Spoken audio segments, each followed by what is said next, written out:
এই টার্মিনালটাতে opening stock আমার কাছে ডেবিট হবে, ক্লোজিং স্টক আসবে না, ক্যাপিটাল ক্রেডিট হবে, ফিক্সড অ্যাসেট ডেবিট হবে, রাইট?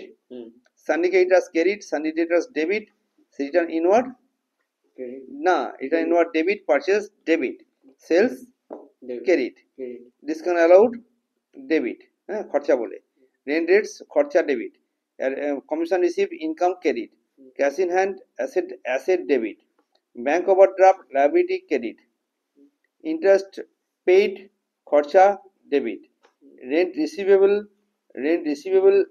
ডেবিট, না রেন্ট রিসিভেবল ডেবিট, যেটা আমার পাওনা আছে,